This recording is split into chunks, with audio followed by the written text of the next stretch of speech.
If you enjoy stories about unfaithful husbands, this channel is for you. Leave a like and support us by subscribing to the channel. The envelope arrived on a Tuesday morning, 3 weeks before my wedding. I remember because I was addressing the final batch of invitations in our apartment in downtown Seattle, my hand cramping from writing out 200 names in careful calligraphy. The doorbell rang just as I sealed the last envelope with a kiss, a romantic gesture I'd seen in an old movie. I thought it was poetic. I thought everything about my life with Derek was poetic. I was so stupidly wrong. There was no return address, just my name, Madison Hayes, written in blocky, unfamiliar handwriting across a plain manila envelope. No postage stamp. Someone had hand-delivered it to our Capitol Hill building. My first instinct was to assume it was another wedding gift, or a surprise from one of my bridesmaids. Rebecca, my best friend since college and maid of honor, loved dramatic gestures. Maybe she'd put together a scrapbook of our 12-year friendship, or photos from Derek's bachelor party last weekend in Las Vegas, the one I wasn't allowed to attend, because, as my 34-year-old fiancé joked, "What happens in Vegas stays in Vegas, babe." I laughed when he said it. We all did. I wasn't laughing anymore. Inside the envelope were photographs, dozens of them, and a small USB drive taped to a handwritten note that read, "I'm sorry you have to see this. You deserve better. A friend." My hands trembled as I spread the photos across our kitchen table, the same table where Derek had proposed 6 months earlier, dropping to one knee between our half-eaten Thai takeout and wine glasses. The first photo showed Derek at a hotel bar, drunk, his tie loosened, and his dress shirt half unbuttoned. Nothing scandalous yet. Just a 34-year-old investment banker having fun at his bachelor party. The second photo showed him with his arm around a blonde woman I'd never seen before. Her hand rested on his chest. His smile was wide, careless. The third photo made my stomach drop. The fourth made me stop breathing. By the 10th photo, I was crying so hard I couldn't see clearly anymore. But I didn't need to. The images were burned into my brain.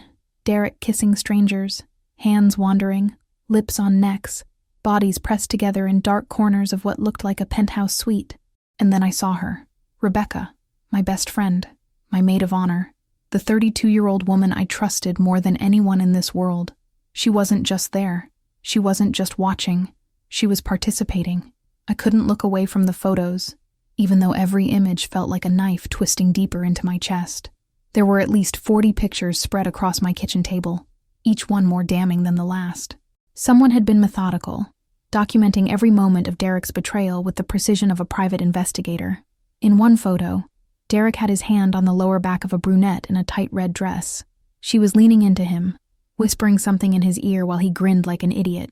His wedding ring, the one we'd picked out together at that little jewelry store in Pike Place Market, gleamed under the Vegas hotel lights. Another photo showed him dancing with 2 women simultaneously, one pressed against his chest, another grinding against him from behind. His eyes were half closed, his mouth open in what looked like laughter or desire. I couldn't tell which.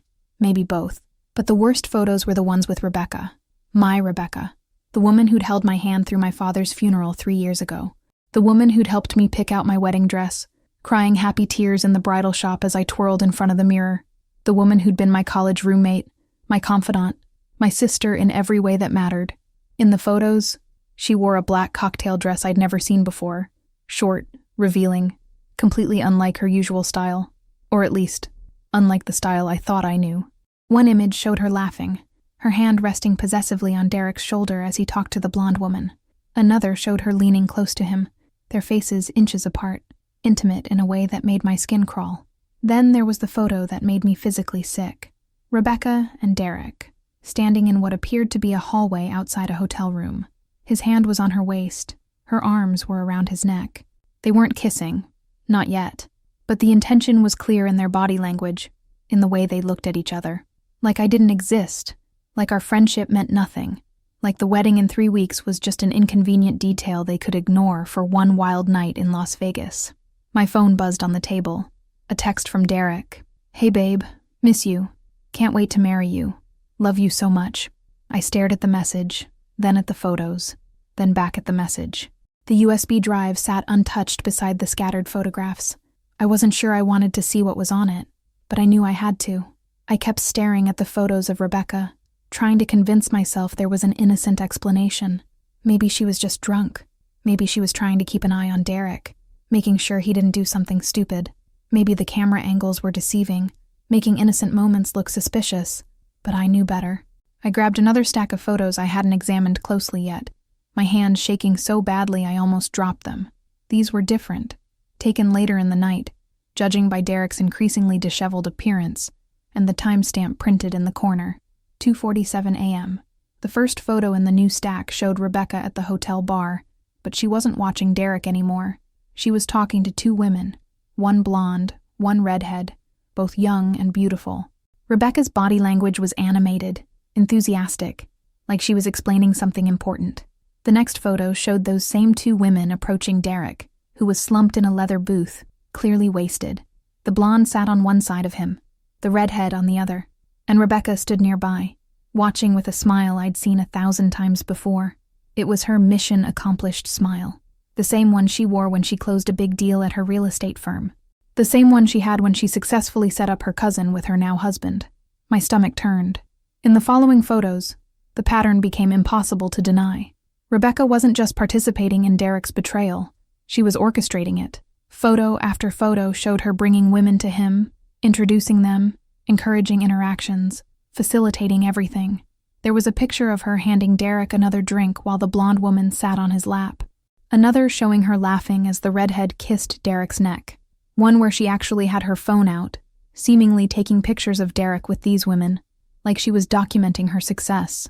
But the photo that shattered whatever denial I had left showed Rebecca and Derek alone again.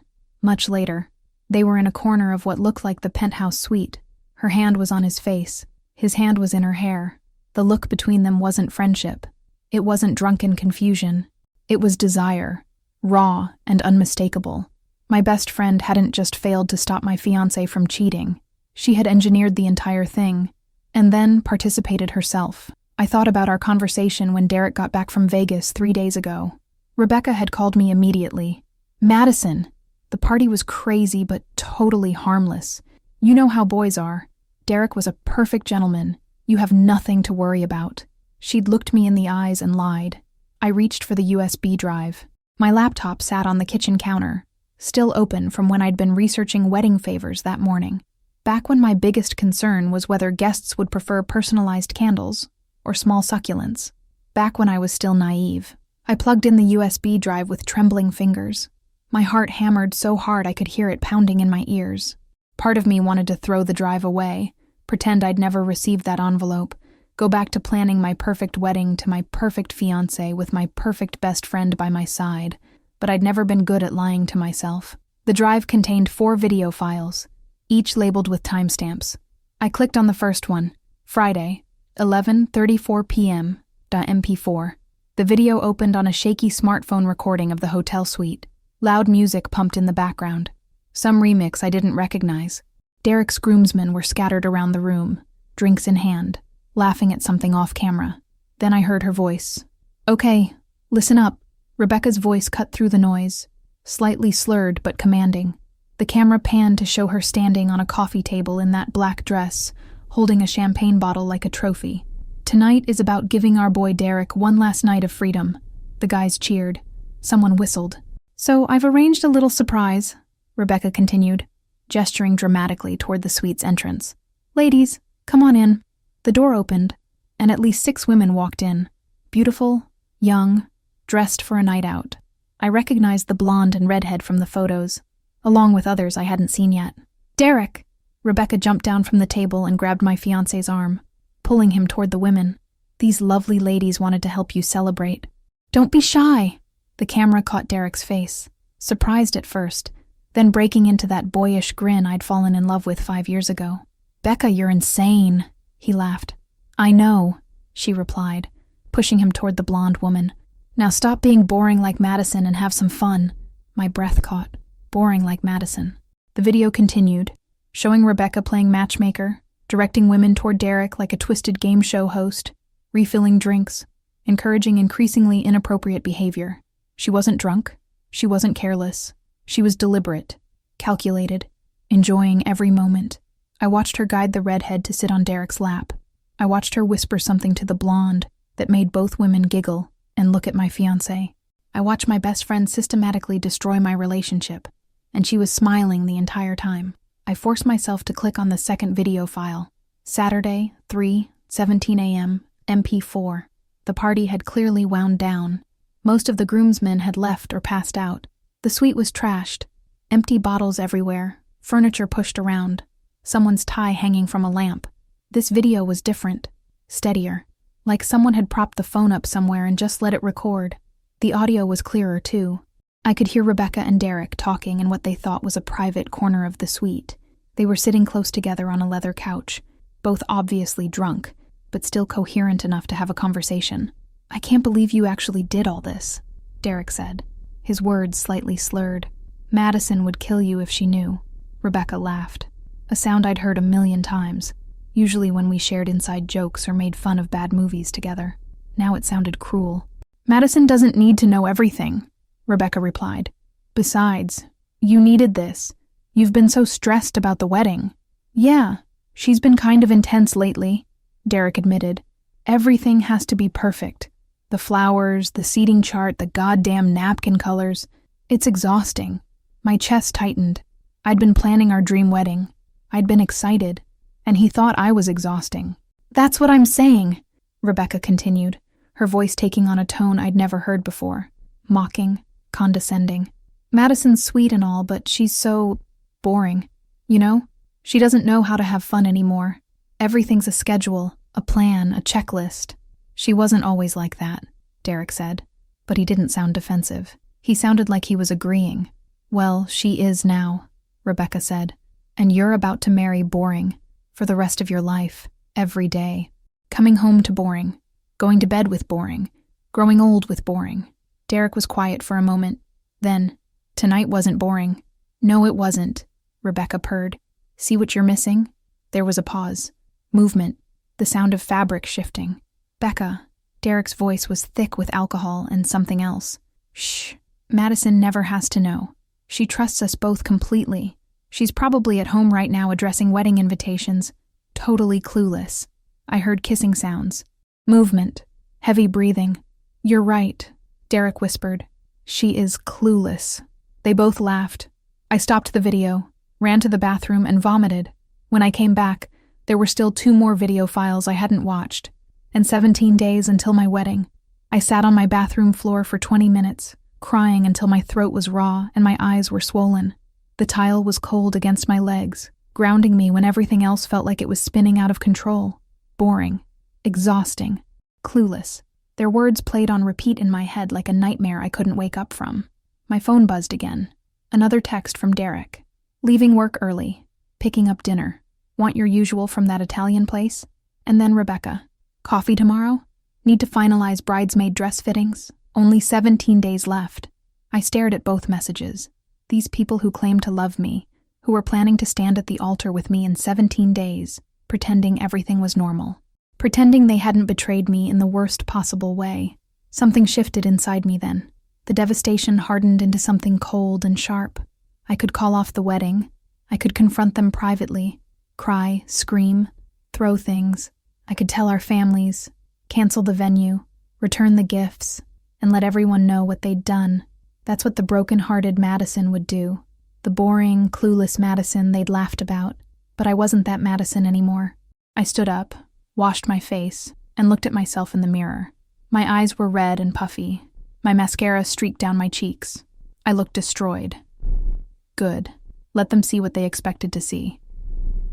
I walked back to the kitchen table where the photos and USB drive were still scattered.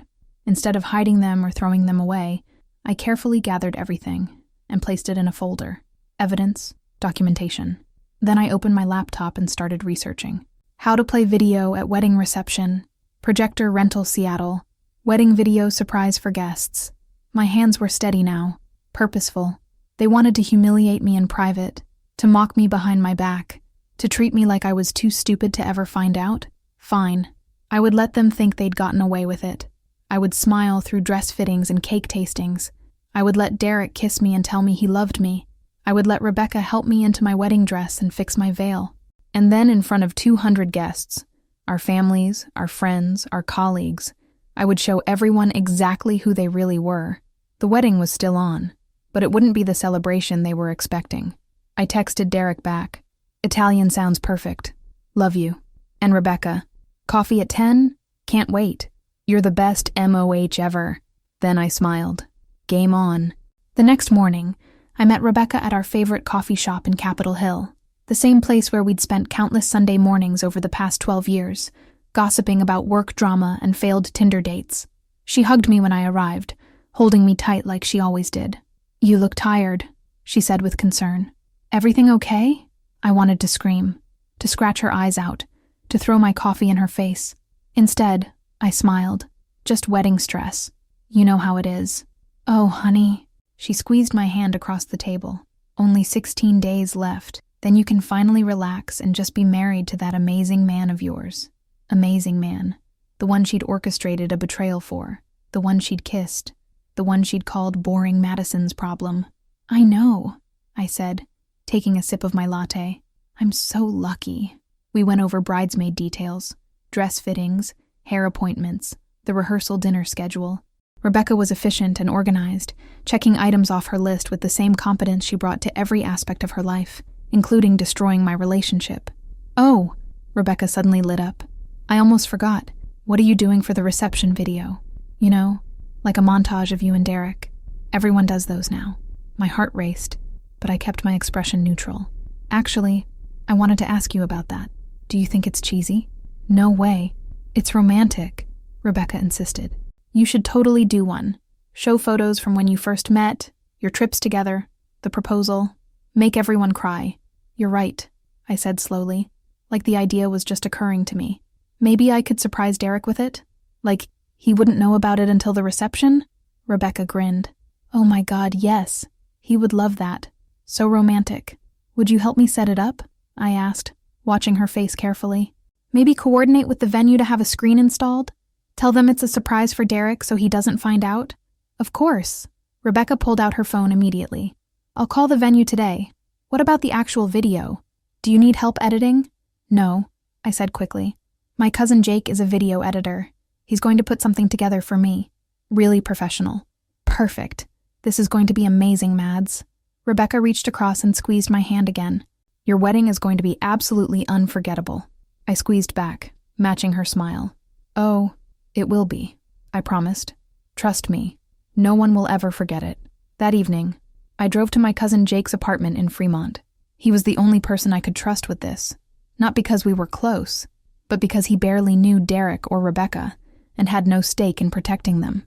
Jake was 37, worked as a freelance video editor for corporate clients, and owed me a massive favor after I'd let him stay in my apartment rent-free for 3 months during his divorce last year.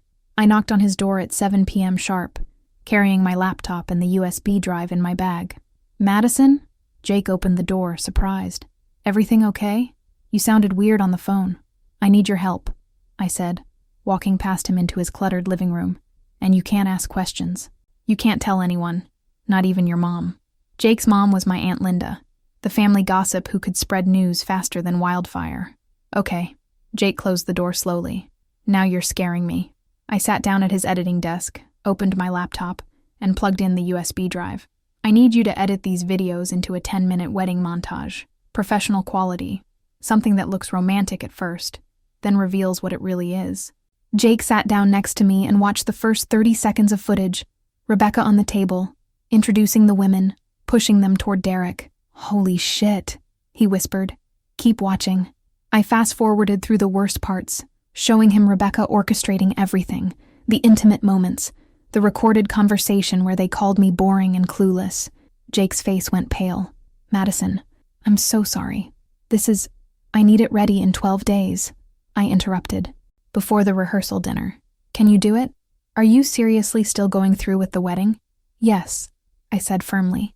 And I'm going to play this video at the reception, after Derek says his vows, in front of everyone. Jake stared at me for a long moment. Then a slow smile spread across his face. You know what? Your ex-husband doesn't deserve you, but I'm glad I'm related to you. This is going to be legendary. Can you do it? Hell yes, I can do it. Jake cracked his knuckles and pulled up his editing software. I'll make it look like a romantic montage at first. Soft music, nice transitions, photos of you two looking happy. Then boom, Vegas footage. You want it brutal or subtle? Brutal, I said without hesitation. I want everyone in that room to see exactly who they really are. You got it, cousin. Jake started importing files. 12 days. This is going to be perfect. I watched him work, feeling something like peace for the first time since Tuesday morning. Revenge was going to be sweet. The wedding day arrived with perfect Seattle weather, crisp October air, clear blue skies, and golden sunlight streaming through the tall windows of our venue at the Four Seasons downtown. I stood in the bridal suite, wearing the ivory Vera Wang dress I'd saved for 2 years to afford. My mother fussed with my veil while my younger sister touched up my makeup. You look absolutely stunning, Rebecca said from behind me, appearing in the mirror's reflection.